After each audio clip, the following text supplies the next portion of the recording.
RC Bonaventure, toujours à la pointe de la technologie. Et oui, aujourd'hui, nous allons sur Saturne, sur un anneau de Saturne, même un, comment on appelle ça, pas un anneau, non, pas Saturne du tout.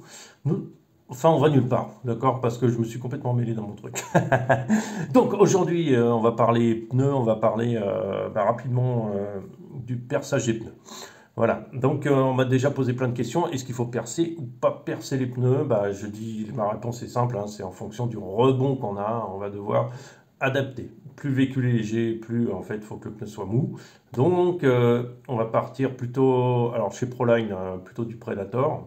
Moi je fais 1,8 kg à peu près, donc plutôt du Predator. Les pneus sont un peu plus mous. Bon après, ça dépend de la saison et ça dépend de vos préférences aussi de pilotage, bien sûr. Il y en a qui préfèrent le G8. Donc c'est un rebond un peu plus dur.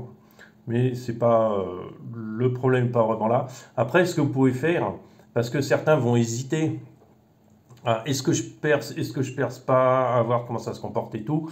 Je vous propose une solution que j'ai adoptée sur mes trucs qui vous permet la polyvalence.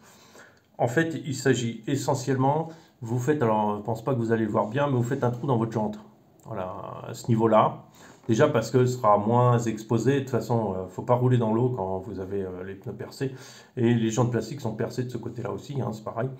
Donc vous faites un trou, pas trop gros, hein, ça suffit, une mèche comme ça suffit largement. Il faut que le pneu se vide, hein, et voilà, il reprenne bien sa forme. L'intérêt de ça, c'est que si vous n'êtes pas content, c'est-à-dire vous voulez essayer sans être sûr de vouloir, l'intérêt de ça, c'est que votre trou, vous le bouchez après. Vous bouchez simplement avec de la colle chaude ou ce que tu veux, et après, tu peux repartir sur le fait que tu reviens en arrière. Parce que ce qui se passe, c'est que souvent, en fait, les compétiteurs ont tendance à percer directement le pneu. Alors, moi, j'ai vu pas mal sur la bande de roulement, je l'ai fait aussi sur la bande de roulement sur les flat rods. C'est bien, c'est bien, mais après, il n'y a pas de chance de revenir en arrière, en fait. C'est ça le truc, c'est qu'on n'a pas le truc pour revenir en arrière. Alors, le problème aussi, moi, c'est parce que j'ai une jante plastique. Si vous avez une jante en métal, ça devient plus compliqué à percer, mais c'est faisable.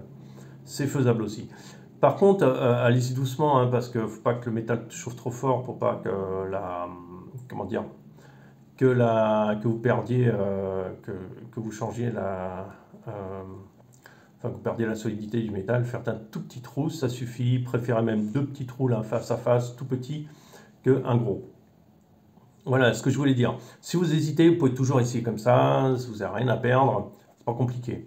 Après, il y en a qui mettent du poids aussi dans l'avantage des roues plastiques, c'est aussi que c'est moins lourd, mais bon, tu es obligé de mettre du poids dans ton pneu si tu veux. Moi, j'en mets pas, mais il y en a qui en mettent.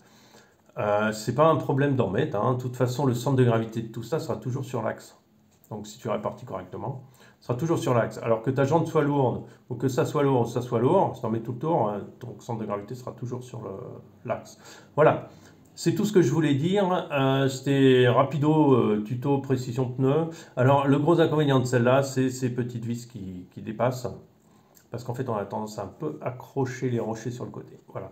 On fera d'autres vidéos aussi intéressantes, aussi fulgurantes, aussi RC mode. Voilà, je vous souhaite une bonne journée. À très bientôt. Ciao, ciao.